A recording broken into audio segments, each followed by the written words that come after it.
नमस्कार। चलिए आज बात करते हैं एशिया के सबसे महत्वपूर्ण डिफेंस समिट के बारे में। जी हाँ, हम बात कर रहे हैं शैंग्री-ला डायलॉग की। ये सिर्फ एक बड़ा ग्लोबल इवेंट नहीं है, बल्कि यूपीएससी एग्जाम्स के लिहाज से, खासकर करंट अफेयर्स के लिए एक बहुत ही जरूरी टॉपिक है।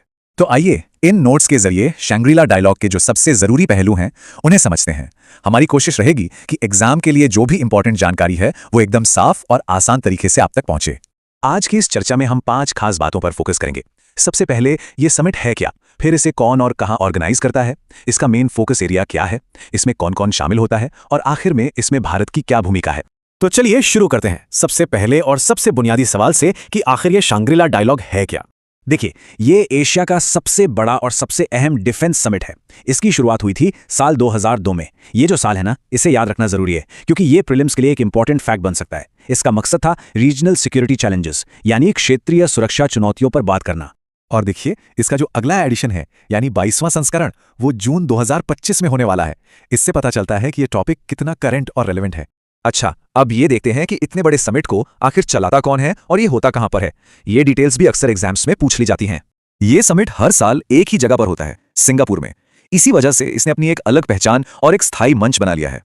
और पता है, इसको ऑर्गेनाइज करने का तरीका भी बड़ा दिलचस्प है। ये एक बहुत ही यूनिक पार्टनरशिप के तहत होता है। एक तरफ है ISS यानी international institute for strategic studies, जो लंदन में बेस्ड एक private non governmental think tank है। और दूसरी तरफ है सिंगापुर की मिनिस्ट्री ऑफ डिफेंस, जो कि एक सरकारी संस्था है। तो एक प्राइवेट थिंक टैंक और एक सरकार का ये जो मेल है, यही इसे खास बनाता है। और हाँ, ये एग्जाम के लिए एक बढ़िया सवाल भी बन सकता है। चलिए अब बात करते हैं इस डायलॉग के मेन मकसद की। आखिर इतनी बड़ी बड़ी हस्तियां यहां बैठकर किस मुद्दे पर चर्चा करती हैं। इसका सेंट्रल थीम, इसका मेन फोकस है इंडो पैसिफिक सिक्योरिटी, यानी हिंद प्रशांत क्षेत्र की सुरक्षा। और हम सब जानते हैं कि आज के जियोपॉलिटिक्स में ये कितना महत्वपूर्ण और सेंसिटिव टॉपिक है। इस डायलॉग की अहमियत का अंदाजा इस बात से भी लगता है कि इसमें कौन कौन लोग शामिल होते हैं। चलिए एक नजर डालते हैं यहाँ किस लेवल के लोग आते हैं। इसमें दुनिया भर के डिफेंस मिनिस्टर्स, मिलिट्री चीफ्स और टॉप के पॉलिसी मेकर्स हिस्सा लेते हैं। मतलब वो लोग जो अपने अपने देशों के डिफेंस से जुड़े बड़े फैसले लेते हैं। यही बात इसके हाई लेवल इंपैक्ट को दिखाती है। और इसमें 50 से भी ज्यादा देश हिस्सा लेते हैं। ये नंबर दिखाता है कि ये कितना बड़ा ग्लोबल प्लेटफॉर्म है और इसे कितनी मान्यता मिली हुई है।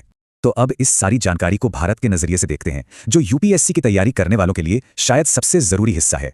इस हाई प्रोफाइल इवेंट में भारत को रिप्रेजेंट कर रहे हैं चीफ ऑफ डिफेंस स्टाफ यानी CDS अनिल चौहान। ये नाम और पद दोनों ही एक बहुत स्पेसिफिक और इंपॉर्टेंट फैक्ट हैं जो एग्जाम में पूछा जा सकता है। तो एक नजर में सारी जानकारी को रिवाइज कर लेते हैं। ये समिट क्या है, कहां होता है, कौन कराता है, फोकस क्या है और भारत की तरफ से कौन है। ये सारे की पॉइंट्स इस टेबल में हैं, जो क्विक रिवीजन के लिए एकदम परफेक्ट है। और अंत में एक सवाल जिस पर सोचना जरूरी है। इस तरह के मल्टीलैटरल डायलॉग्स इंडो पैसिफिक में रीजनल स्टेबिलिटी और भारत की स्ट्रेटेजिक ऑटोनॉमी यानी रणनीतिक स्वायत्ता को कैसे प्रभावित करते हैं। क्योंकि बात सिर्फ फैक्ट्स याद रखने की नहीं है, बल्कि उनके पीछे के गहरे रणनीतिक मतलब को समझने की भी है।